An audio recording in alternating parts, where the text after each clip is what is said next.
Drop it like it's a Bono poem.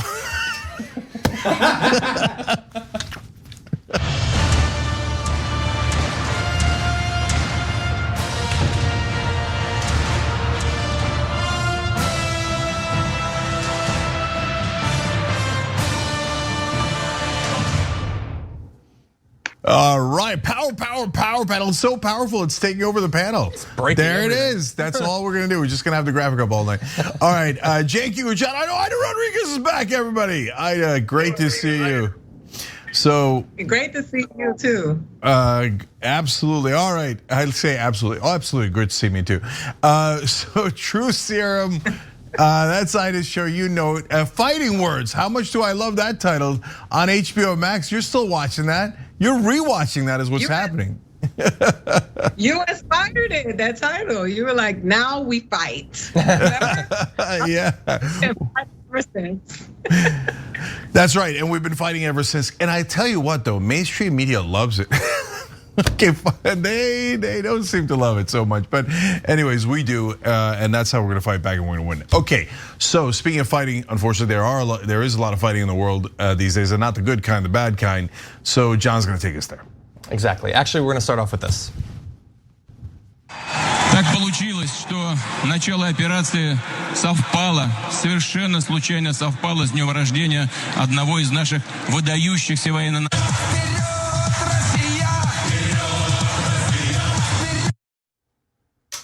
So that was, of course, President Vladimir Putin speaking at Moscow's Luzhniki Stadium. And if it seemed as if it cut off kind of abruptly there into the music, that is actually the experience that people had watching it live. They say that it was some sort of technical problem, and that certainly seems plausible. Alternative explanations is that some sort of hacker interfered with the live stream of what was considered to be a major appearance, a rare public appearance by Vladimir Putin.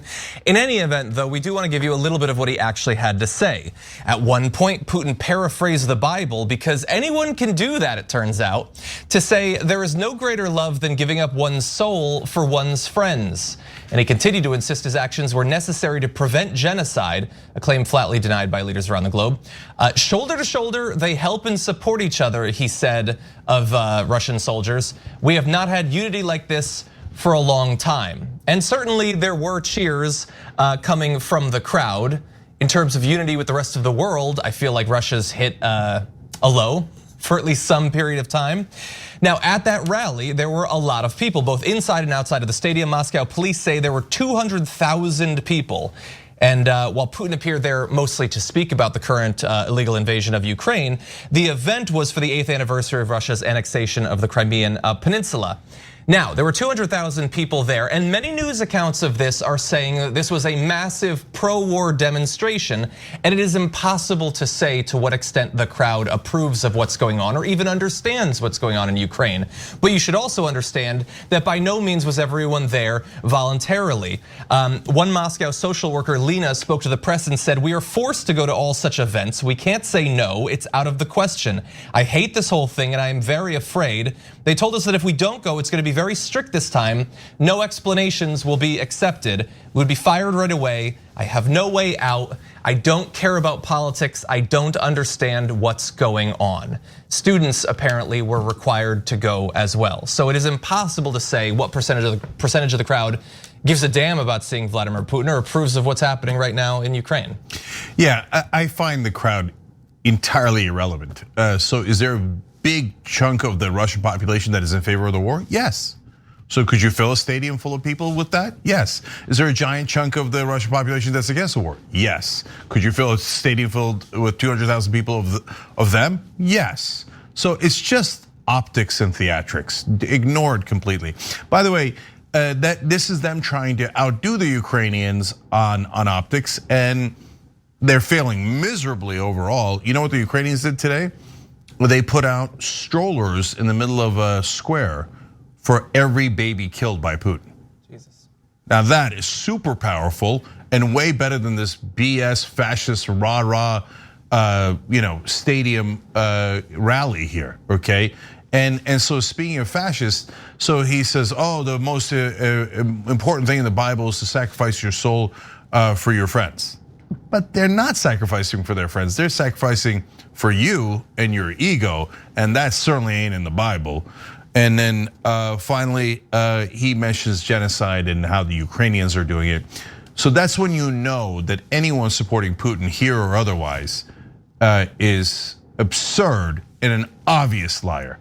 There is potential genocide going on here, but it definitely isn't the Ukrainians doing it to the Russians. You would have to be disingenuous, corrupt, or the biggest idiot in the world to think that the Ukrainians have aggressively committed war crimes against the Russians. I don't see the Ukrainians in Moscow or St. Petersburg. I see the Russians all over Ukraine. Anyone saying otherwise is very likely, other than the possibility of idiot, etc., is a very bad faith actor who is doing it for some nefarious reason, and no one should believe them. Ida. So I'm back. I think it's interesting to watch. Very sad to see strollers, very sad to see people die anywhere in the world. I would love to have seen this type of coverage with people of color who are suffering like this. But it's from that kid that comes from, the religious background. It's so interesting to see how religious doctrine is always used to move the masses and the people who are suffering, the people who are broke, the people who are at the hands of these multi-million, billion-dollar people and their agendas and getting us under control. It just speaks to, the lack of education that we have here in America, that people are picking a side, and they got their Ukraine flag on their Facebooks and on their, and they didn't know where Ukraine was, 2 months ago. So I just think it's interesting to watch this, but I feel so sad because war is so profitable, right? One of the greatest things about war for those people is that it's very profitable.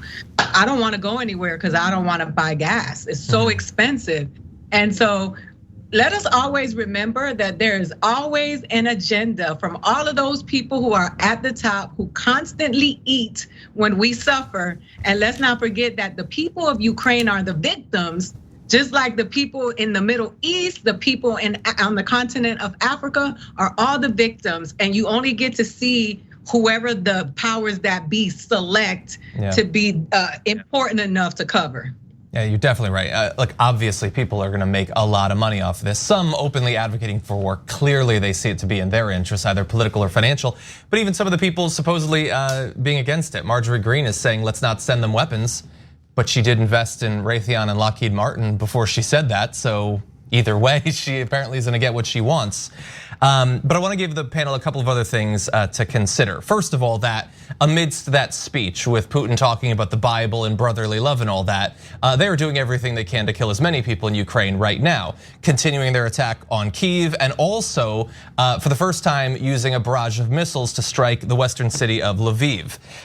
Ukrainian armed forces said that 6 missiles were fired. It's believed that they were air-launched cruise missiles fired from warplanes over the Black Sea. The Ukrainian military says, by the way, that they shot down 2 of them. It's impossible to confirm or deny that. But from this map, you can see that Lviv, circled there, is very far to the west, incredibly close, by the way, to the border with Poland, not that far from Slovakia either. And that is significant for a few reasons. From the Polish point of view, it can be considered somewhat of a provocation. It also potentially gives us a bit of an insight into Vladimir Putin's military strategy, because it is not generally thought at this point that Lviv is important strategically for the movement of Russian troops or anything like that. It is, however, being used for a few other reasons. One, it's a safe haven for Ukrainians fleeing other war-torn parts of the country. It's believed that right now Lviv has about 200,000 Ukrainians displaced from other parts of the country. It only had 700,000 people to begin with. So imagine how swollen with internal refugees it is right now. It's also, by the way, a place and a bit of the infrastructure necessary for weapons and supplies to come into Ukraine from outside of the country. Coming in from Poland and these other countries, they might well go through Lviv. Well, if they destroy the capacity for Ukraine to bring those things in, then that could have ripple effects on the conflict. At the same time, though, apparently there was a conversation just in the last day between Vladimir Putin as well as Erdogan, the president of Turkey, talking about Russia's demands. And that includes things that you're probably familiar with at this point, including that Ukraine would have to stay neutral and not join any groups like NATO. They would have to disarm, protect the Russian language in the country, and also go through so-called denazification. There are also some other demands having to do with the contested territories in the eastern portion of Ukraine. These are largely the concerns that have been cited throughout. What do you all think about the ongoing assault and the possibilities of peace? So, well, first, I think you got to ask yourself, what would Jesus do? Because that's what Putin was asking. And I think he would probably bomb Lviv, right? I mean, that's bombing refugees on their way out of the country. Very Jesus of Nazareth. Okay, obviously I mock because it's absurd. So why bomb that city? Well, as John explained, there's refugees. There's also a lot of media there. That's where they're based. So what message are you sending when you bomb innocent civilians? The message you're sending is, we have no morals and we have no limits. It is so why would you want to send that message? It's a form of intimidation. You keep going in this war, you have no idea how much we'll murder you. Anyone defending Putin is a monster. Okay, now the good news. Those negotiations that have actually started now, the negotiations they were theoretically having is mainly to run out the clock by the Russians. Putin was never serious about it. And whatever promise they made, they instantly violated the next day. But the ones going through Erdogan are real because Putin and Erdogan are it's complicated, but in a lot of ways allies, okay? But Turkey, of course, is part of NATO, so they're also our ally. It's a real arbiter, okay? So Putin goes to Erdogan and says, here, this is what I'll take. That's a great development, okay? Because there's nothing on that list that is impossible. So there's the bad stuff that is totally doable. I mean, denazification. Yes, we all want to say, screw you. Zelensky is Jewish, his family was killed by the Nazis. Saying that they're denazifying is absurd, but it doesn't cost any land, it doesn't cost any lives. So you say, oh, of course, we have driven out the Nazis from Ukraine and we hope the Russians do likewise, right? So that goes in the bucket of diplomacy. It sucks, we bite the bullet, we move on, okay? And all those other like verbal requests are not as big a deal, right? It's easy for me to say it's up to the Ukrainians on whether they can swallow that pill or not, right? But it's also easy for us to say, don't take it, be proud. They're the ones getting killed, right? So in terms of the land, well, look, the bad news is they were vague on it, but it looks like they're starting to inch towards give us the breakaway republics, do not go into NATO, and maybe we have a deal and we withdraw. And consider Crimea a part of Russia. And Crimea now officially becomes part of Russia. Okay, now I hate that deal, but I hate those people dying in the potential World War III more. So but it's not up to me or Ida or John to decide. Obviously, it's up to Zelensky and the Ukrainian people to decide. But that's a little bit of hope because now Russian withdrawal is on the table. Ida. So I can't get into the intricacies of this because I don't ever pretend to know what I don't know. I just learned something from Cenk, listening to him, and I have been reading. But this is something that, like I said, I was not even aware of until a couple of weeks ago when this whole thing started. What I can say is, if you are watching the news, not just domestically but internationally, there is this really big push for a certain group of people that look the same, trying to just continue on their oppression of the people and just gain control. And we have to be aware of what is happening around us because we gaze over there and look, oh, look what's happening in Russia and Ukraine.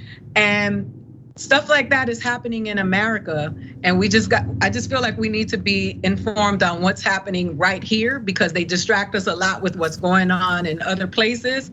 And I feel like the whole, I watched these videos of these Russian women that were talking to the media and you see the police just taking them away.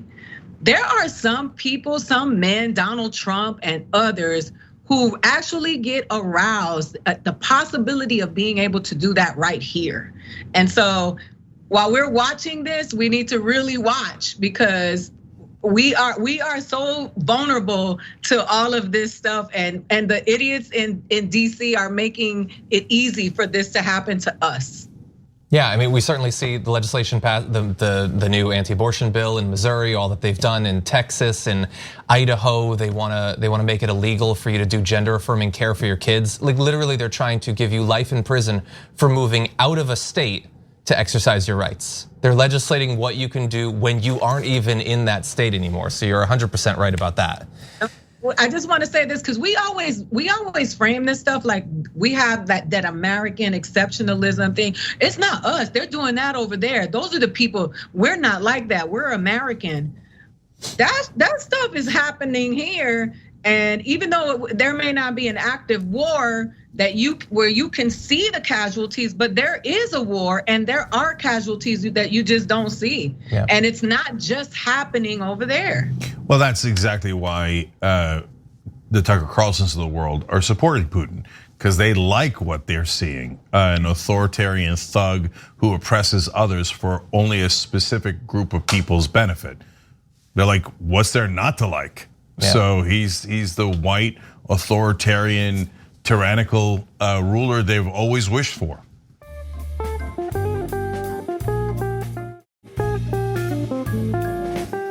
Let's turn to another aspect on this. There's been some question for a while now. There's been some question for a while now what effect on the conflict ongoing in Ukraine right now China will end up having. And apparently, as of today, we finally had a conversation between President Xi Jinping of China and President Biden, and in it, we don't have a full transcript or anything like that, at least as of when we're going live, but Biden apparently, quote, detailed the implications and consequences if Beijing were to provide material support to Russia in its attacks against Ukraine. It also said that Biden had detailed the costs imposed on Russia as a result of the invasion, which implies that the nature of the threat, and God I only hope, was economic in nature rather than some sort of military brinksmanship, which a war with China makes about as much sense for the fate of the human species as one with Russia does. We don't have that much information just yet, but there were a few questions that the press asked of Jen Psaki earlier today about this call. Here's the first. Did President Xi ever refer to it as an invasion?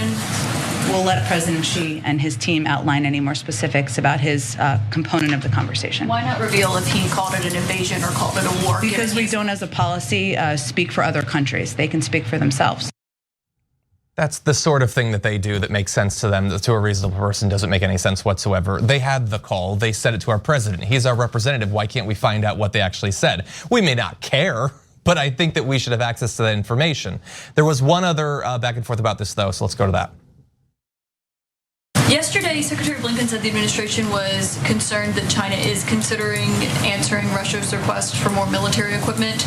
After this Joe recall, does the White House still have that concern?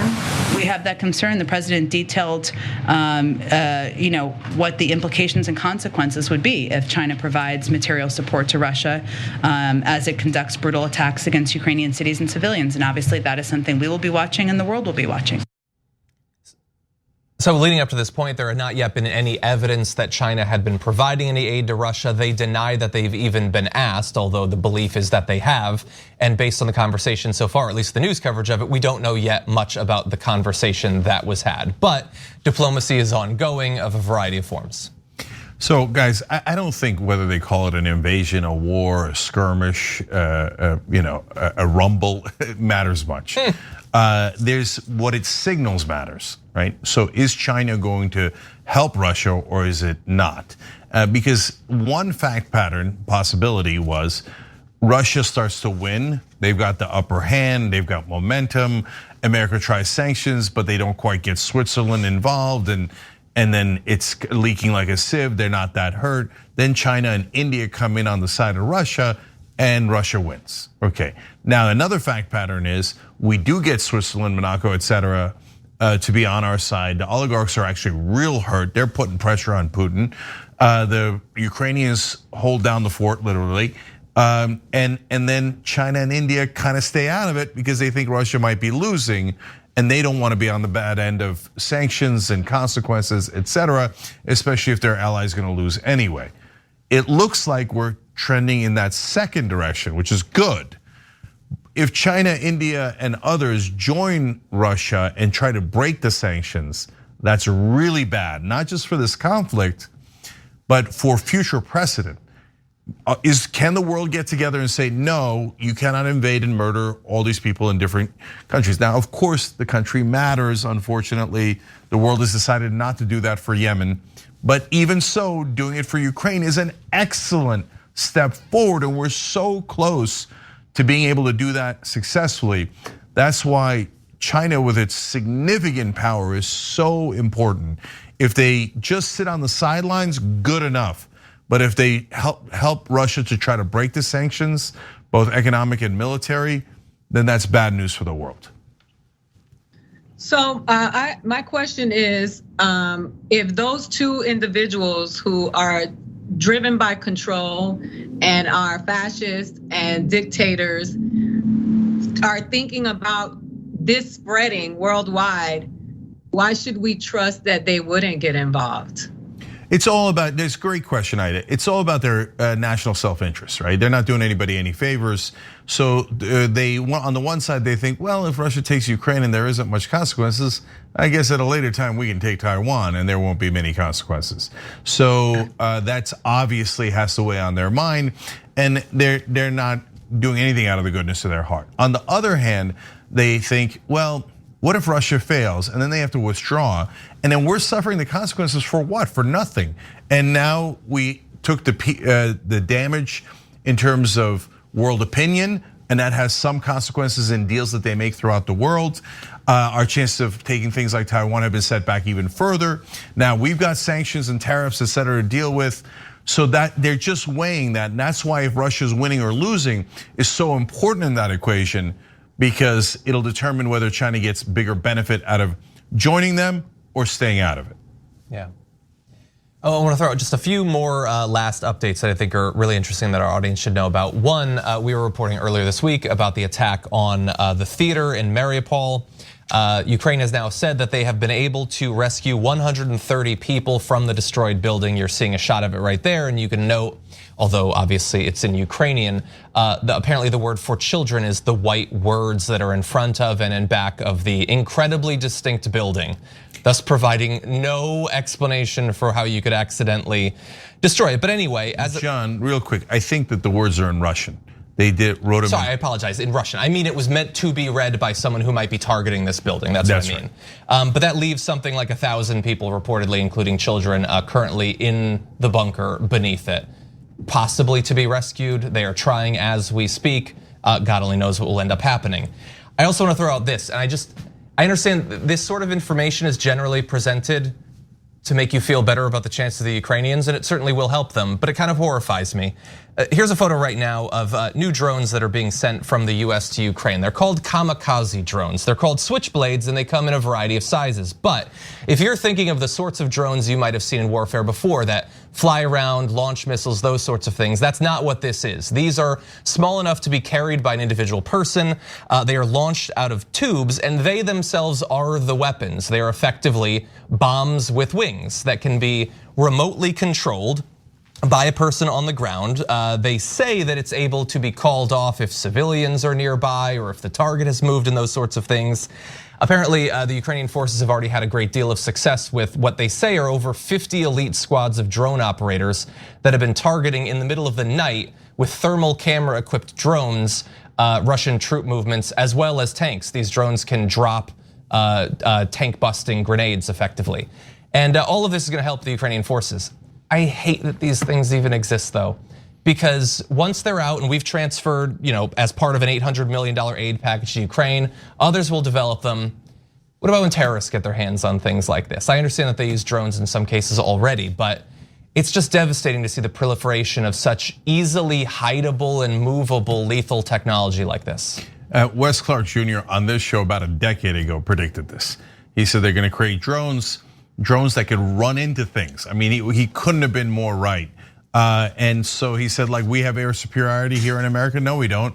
The Chinese are just gonna come up with drones that run into our planes. And here we are, they've got drones that run into things and then explode. They're using them on tanks for now. I don't know the technology well enough to know whether they could also run into planes, but I'm sure that there are varieties of that. And so now, John, obviously the very bad news is more lethal weaponry all across the world is a disaster. The slightly good news is there's a lot of arrogance in the world from the superpowers, including us, about we can invade any country we want, we have air superiority, and they have no chance against us at all. Now you have to ask, do we? Yeah. Do we have air superiority? So both America, Russia, China, et cetera, we better watch ourselves because these drones can also go in the hands of people fighting back.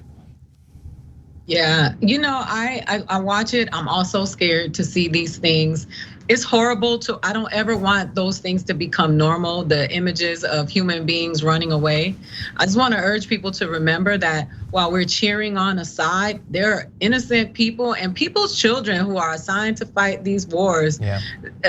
And that, will never come home and they won't directly benefit anything from what's happening here. This is really about wealth, power, and greed. And, I really want people to understand, and I'm so glad you mentioned Yemen, Cenk, because it is happening globally. People are being abused, and we are always the pawns in the game. So don't get it twisted. Don't get it twisted. We are all the pawns in the game. If we're not sitting at the table, we are all pawns in the game. Yeah. All right, last thing, guys. So as you see the Ukrainians fighting back, Ida's right, of course, we defended the Russian people over and over again in this conflict. Amazing journalists, protesters that are fighting for peace in Russia, but also the Russian soldiers we've mentioned. They're real people. They didn't choose this war. It's not their fault. And so don't celebrate too much when you see the tanks getting blown up, et cetera. Having said that, I also want to say, don't ever judge the Ukrainians. So I don't want to see any crap about, from the Putin apologists, whether they're on the right or pretend left, going, well, the Ukrainians, they're so evil for blowing up a tank that had pointed to their house and was about to murder their family. No, the Ukrainians are allowed to fight back any way they choose. And if Russia doesn't like it, maybe they shouldn't have invaded. Yeah, I just want to throw out one more thing because I don't think this is going to be a big part of the conversation, but it is going to be worldwide news. It is that there are obviously massive consequences of conflicts like this that ripple out outside of those countries and throughout the globe. And one is that the fact that you might see that Ukraine's supply chain of all sorts is falling apart, including food. That is terrible for the people inside of Ukraine, but it also has worldwide consequences. In particular, wheat shipments from both Ukraine, which is being attacked, and now Russia, considering the conflict and the sanctions, have largely been put on hold. That's 30% of the world's wheat trade comes out of Ukraine and Russia. Apparently now the World Food Program is warning of collateral hunger in some Middle Eastern countries that rely on Ukraine for wheat. Lebanon apparently gets 60% of its wheat from Ukraine. And it is hard to imagine much of any of it being exported in the near future. And so just bear in mind that these conflicts do not just affect the people inside of them, and our decisions in terms of sanctions and all that have worldwide consequences as well. Yes, and that is all due to Vladimir Putin. And anyone who defends him is an evil, immoral person. We'll be back.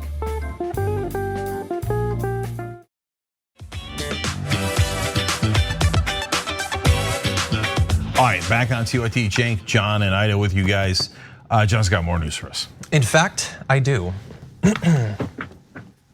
Since the beginning of the illegal invasion of Ukraine by Russia, the US and other countries have put together a wide set of economic sanctions against Russia, and in particular against individual Russian oligarchs, including Vladimir Putin. And that has really clamped down on a lot of the public accumulation of international wealth by those oligarchs. That said, they're a savvy bunch. And so a lot of their wealth is actually not easy to track down. A lot of it is hidden. And that is where you possibly enter the picture, because there's a new program where the US is gonna be offering rewards of up to $5 million for help hunting down ill-gotten wealth linked to the Russian government in a program that was officially launched just 2 days ago. No word yet on expanding it to include getting back some of the wealth that our own domestic oligarchs have stolen from us over the decades, but I'll take a precedent when I can get one. That said, this framework was set in motion when Russia did the invasion, but it's building on moves that have been being worked on for a number of different years. The rewards suggest that for now, private citizens with the right kind of intel and access potentially have a way to profit by getting in on the ongoing sanctions activity in a program called the Kleptocracy Asset Recovery Rewards Program that was officially approved as part of a defense spending bill by Congress back at the end of the Trump administration. Now, he vetoed that broader defense bill that it was included in because he didn't like that we were going to rename some US military bases that were named after racist Confederate leaders. Anyway, they overruled his veto, and so now that program is ready to be rolled out. And to qualify for it, what you need to do is provide information that leads to the restraint, seizure, or forfeiture of assets linked to corruption involving the government of the Russian Federation. All of this is, of course, exciting and dramatic. It's got an air of like international spycraft to it. There's also some aspects of this that are a little bit worrisome. I think we can possibly get into that discussion too. What do you think? Yeah, so Trump mainly, of course, vetoed it because of the basis. John is right. Having said that, when he saw kleptocracy asset recovery, he probably thought, what is that? First of all, he doesn't even know. Yeah, first of all, Trump doesn't even know what that means. You're right, Ida. So if somebody explained it to him and said they would get back the things that bad guys stole, he'd be like, whoa, no, veto right away. Right away, we veto that. That's not even close. But not just for his love of Putin and Russia, but because of love of the things he has stolen from people, and that he would not like to give back. Okay, I find this to be a super interesting program.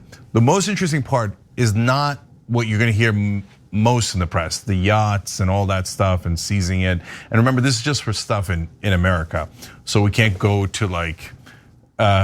France and be like, oh, I think that's a Russian oligarch's car. I'm taking that Bentley, right? No, we have to have jurisdiction over it, et cetera. Getting the prize is not easy. You're gonna have to do a bunch of loopholes. It's a little vague, but it is possible. But the most important part is that theoretically, people that have information about where they have hid their money through American hedge funds could turn them in. That's where it gets really interesting, because that's probably. A lot of the donors are probably not at all happy about that, because a lot of the donors are in hedge funds or have hedge funds. And so that one could be controversial. So, I mean, it's passed, and let's see if they actually put it into motion. But Joe Manchin could be very, very upset about that. I'm not kidding. Like when you talk about secret money, the Americans, remember the Americans' hedge funds are the ones that are hiding the Russian assets. If we wanted, we could look at those right now, but we're choosing not to because rich Americans would be pissed.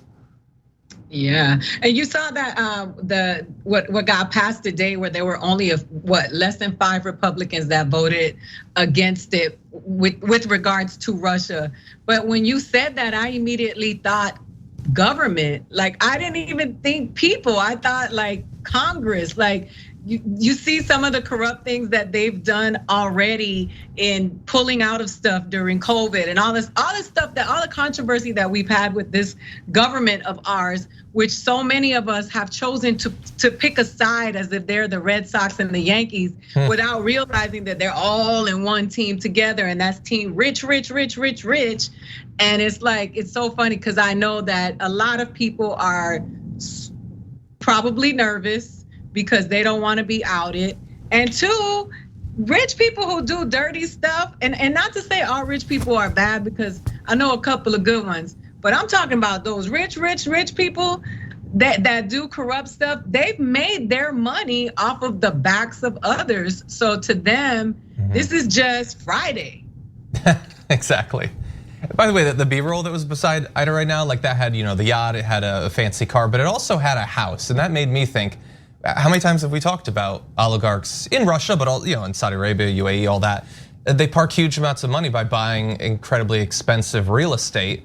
Like, if you wanted to identify some property, can't you just go to Trump Tower and go to the penthouse and point at the door? Isn't that a great way to identify some money that's being hidden in the US for Russian oligarchs? I'm not saying I want the money for it, but you can give me the keys. I'll take that. No, but by the way, I mean, John makes a great point, so I don't know what they're gonna do. Russian oligarchs have bought a tremendous amount of Trump properties.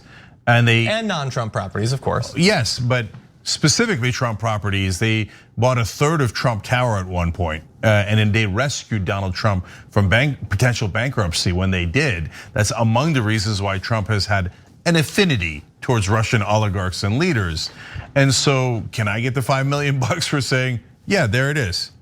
It's right there. One of the oligarchs bought Trump bought a house for, I forget the exact numbers, but like 20 million and sold it to a Russian oligarch for 100 million or whatever it was. It was obvious money laundering, right? Whether you can get Trump on that is a different question. But here, federal authorities, go get that house and give me the $5 million. That's right. It's amazing all the things they can do when they really try. Some of the most amazing things our government is able to do when they want to do something. Yet and still, some of the simple problems that are happening right here in this country that affect the American people every day is just a formula that meme with the formula that's out of this world. 100%. Yeah. All right, we got to take a break, guys. When we come back, more amazing news. Look, there's lots of bad news in the world. We'll try to make sense of it for you guys when we return.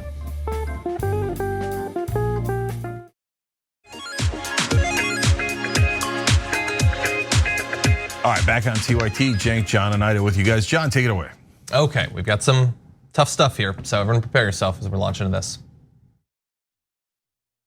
You're in the ladies' room and then you realize somebody else is in there that doesn't have has a male body instead of a female's body. I mean, it just causes some issues there. No, you should let people go to the bathroom. Well, they probably don't realize. Yeah, exactly. That's because you have those long hair and that's been. Are you going to go through the procedure? What you just saw right there was Republican Senator Elaine Gannon of Missouri asking obviously very medically invasive questions to a trans teen named Avery Jackson. Avery, by the way, said that this was the first time a random grown-up, not a doctor, not a medical professional, had asked them that kind of question. Their mom, Debbie, added that what the video didn't show was her squeezing Avery's hand in that moment, quote, almost in an attempt to have myself not jump up. And although we should acknowledge that I think it's impossible to come up with a context where some random Republican state senator is asking unprompted questions like that of a teen, the conversation wasn't about bathrooms or anything like that. That's just something that apparently Elaine Gannon is curious about and just wants to make a public spectacle over. The hearing where you just saw Avery speaking was about transgender kids being able to play on sports teams that align with their gender. But again, these Republicans are perverse. They're insane when it comes to this topic. And so getting an opportunity to talk to a trans team and ask these questions to try to throw them off, try to embarrass them, God only knows what, Elaine Gannon isn't gonna miss the opportunity for that. Now I wanna give you at least a little bit of the response from Avery and their mom, Debbie. Here's what they had to say about the interaction. You think we're going around forcing our genitalia in people's face. We're trying to go to the bathroom, and what you wanna do is not let people do that? Your whole argument here is the fact that you don't want people to use a bathroom with no one. Yes, no one is looking at the pen. I was seriously just curious. On public record about genitals, and if people would see that, how would anyone know? We have been coming for 7 years trying to help people understand, and I know this is off topic and it didn't make anything by it, but that's the point. Kids aren't going around exposing themselves. Kids are wanting to play sports with their friends. That's what this bill is. And getting wrapped up in genitals in bathrooms gets us so far away from that, and it dehumanizes our children. My child is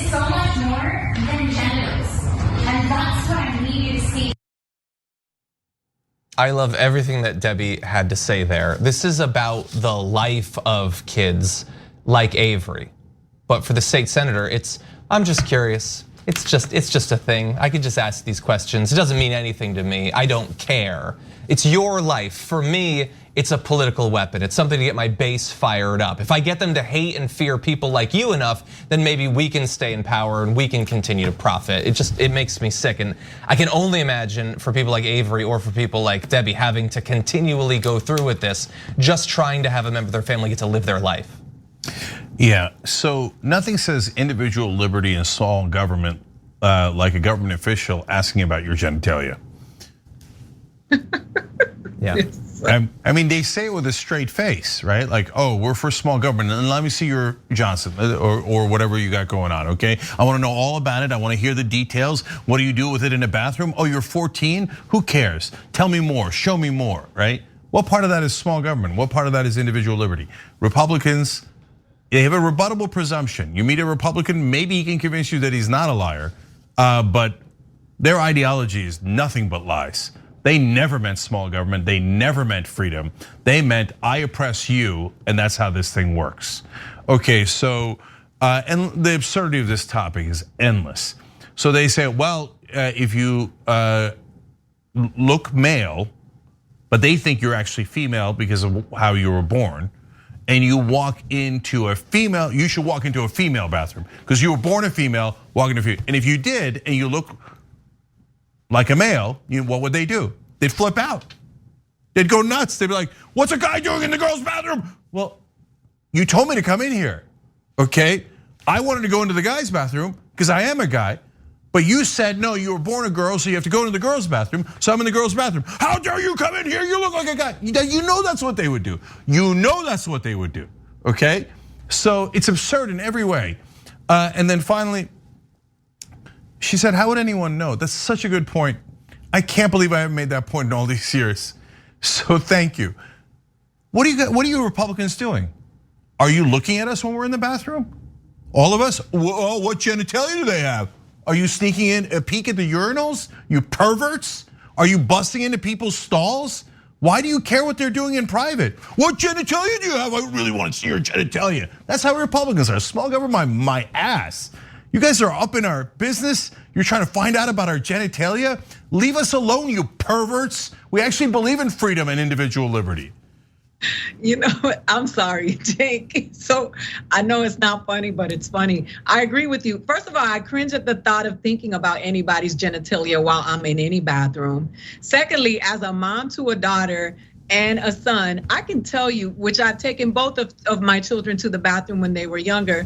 I have never really heard of anybody being assaulted by a trans human in a bathroom, but I have heard people being assaulted by a heterosexual male in the bathroom, cisgender male. So I just think that is so fascinating. I have many trans friends, and I will tell you, the people who are DMing them, the people who are creeping into their DMs on Twitter and Instagram, who are fascinated with them, and many of them who want to get down with them are cisgender people who are supposedly heterosexual and anti-trans. So I just think it's so interesting why that, first of all, they were talking about sports and courtroom Karen made it about bathrooms and her fascination because sorry, I got angry. I just think that when you do stuff to the kids, you talk to her mom, talk to their mom. Don't address the children. And I've always had that as a rule with my own kids. Don't you dare take issue with my children, their children. You take that issue up with me. Yeah. That was totally inappropriate. I am burning up as a mom because I would have let her have it. How dare you? Yeah. How dare you? You're totally right. Obviously, of the sorts of people that do these assaults, but in particular, one of the things that makes this constant debate that they keep coming back to about bathrooms, like Glenn Youngkin tried to make that like half of his run for governor, that and making it so that you can't talk about slavery or whatever. What makes it even more perverse is if a trans person goes into a bathroom, of all of the danger that exists, virtually every bit of it is felt and experienced by that trans person. Because as you're right, there's no epidemic of trans people assaulting anyone in bathrooms. But there is an ongoing epidemic that nobody almost even acknowledges, let alone does anything about, of trans individuals being hunted down and harassed and assaulted and murdered. And so to take this particular thing is just so purposefully sick and also exploitative. Like, there are definitely regular conservatives that are incredibly ignorant of the trans community and obsessed and hateful and fearful of the trans community. I don't doubt that at all. But for the elite class of Republicans, the politicians, they are just using this to maintain their position of power, to stop regulations that might cost them some money. They don't care at all about this. They're not losing sleep over what happens in bathrooms, but they do believe that their base is hateful enough and ignorant enough to be convinced to think about politics exclusively through that lens. I want to give let one of our members have a comment here. We'd love to do the show with you guys. tyt.com/join to become a member, be part of the show. Dragon with a girl tattoo wrote in, being curious about a 14-year-old's genitals can land you in prison. Yeah. So QAnon, where are you at? Where are you at? I mean, there's a Republican senator, elite, powerful Republican senator who's asking about a young child's genitals. I assume you guys are enraged, right? Finally, you got him. You got someone in power who's interested in children's genitals. Yeah. Oh, you're not gonna do anything, right? Because of course, everyone in the right wing is full of crap. They don't mean a word they say. The whole thing is an excuse and a facade for hatred. Fear and hatred. That's the Republican Party, period. Oh, sorry, also greed. Okay, and finally, I'll tell you a personal anecdote. I actually did have a creepy situation once in a bathroom. It was a public bathroom in New York. I think it was Grand Central Station. And I was in a stall, and I'm like, there's something weird, there's something wrong. And it's like I had this instinct, but I couldn't tell what it was. And then I looked up, and some creepy dude was looking into the stall. He had stood on the toilet of the other stall and was looking down at me like this. I mean, that is the creepiest thing you'll ever see, right? That right there, that picture in my mind, that's the Republican Party. They're creeping into our stalls like, what are you doing? I want to invade your personal life. You should do what I tell you, not what you want. I hate your individual liberty. Show me your genitals. That's the perverts that are the Republican Party.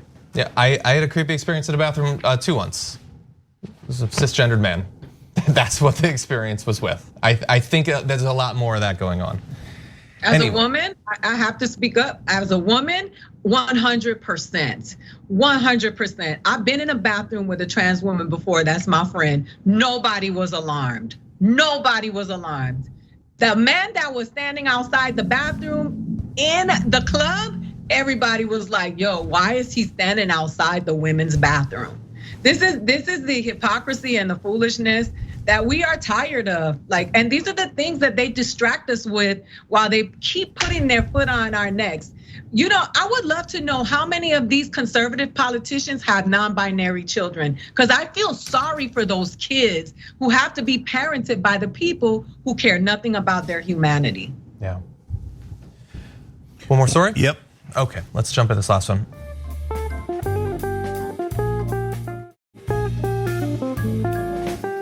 You will be shocked to find out that at one of the leading Christian magazines, Christianity Today, for more than 12 years, there was a rampant culture of sexual harassment that was well reported, and absolutely nothing was done to protect the multiple women who came forward time and time again to talk about the experiences that they had. A story about this was actually run in the magazine by editor Daniel Silliman, who at the top of the story wrote this. This story was reported by CT News editor Daniel Silliman, edited by the senior news editor Kate Shellnut, and published without prior review by ministry executives. Neither editor had access to personnel files or meetings regarding the allegations or investigation. Maybe this is the only way that they could get it out there, I don't know. But they say that effectively 2 executives for many years was conducting rampant sexual harassment. The accusations are against former editor-in-chief Mark Galley, as well as former advertising director Olatokunbo Oluwoye. And they say that this happened at the Carroll Stream, Illinois office. And the actual procedure for reporting this was almost non-existent, almost as if they didn't care about making sure that this sort of thing wasn't happening. And yet the reports did actually happen. Women at CT said that they were touched at work in ways that made them uncomfortable. They heard men with authority over their careers make comments about the sexual desirability of their bodies. In at least 2 cases, they heard department heads hint at openness to an affair. More than half a dozen employees reported harassment from the 2 cited executives to a manager or HR between the mid-2000s and 2019. This is up until just a couple of years ago. Neither leader was even written up. There were no formal warnings, no suspension, no punishment. Despite repeated accusations of the same nature against the same people, nothing was done time after time after time. And this is at Christianity Today. And they would go on to say, maybe we'll get into it, about how that they're an environment of purity and godliness and all that. And meanwhile, they were protecting serial predators in their midst. Again. So, look guys, when I was growing up, I was told by culture, society, and media that you should respect authority figures, that they were worthy of respect, and that they were more likely to be correct than people without power and authority. My God, I've never been told a bigger lie in my life. So you should be more skeptical of authority figures, not less. Why? Because they have more power. And the nature of humanity is that power corrupts. And of course, absolute power corrupts absolutely. So when you have any position where they have a ton of authority that is hard to question, you should think, oh boy, we should put a lot of checks and balances there to make sure they don't abuse that authority and power. So military comes to mind, especially the less checks there are in the military, the more likely there's likely to be abuse of commanders abusing people below them. But when you talk about religion, it's not that the religion is at fault, it's that the structure is at fault. And it happens in almost every religion. So you have an authority figure and they're not supposed to be questioned. And there are no checks and balances because theoretically they're only reporting up to God. And then they usually have access to children, and let alone women that work underneath them. And like in this situation, whether it's Muslims, Christians, Jews, Hindus, Buddhists, it doesn't matter. They're gonna abuse that power because they're human. And that is what's gonna happen. And what have we done historically? Oh no, those are the people you shouldn't check in on because they're the most moral among us. Yeah. That is a sick joke. Yeah, when you attach guilt and shame to daily function and it is done to you by someone who you look up to, because a lot of us look up to those figures of authority within our churches when we were growing up. But the thing is that multiply that by I don't know what number. And the funny thing is somebody was commenting on one of my pages about one of my jokes about how hard it is to be a woman was like, blah, blah, blah, women make more money. You have no idea what it is like that you're not safe in church. You're not safe walking down the street. You're not safe in the bathroom at McDonald's. You're not safe every single place you go. You are at risk of dealing with some man's ill messages about what he is able to do. Now you give that man power and it is a hot mess. And Christianity, Islam, Judaism, Buddhism, all of it. Women have always been the victims of these types of men and how they think.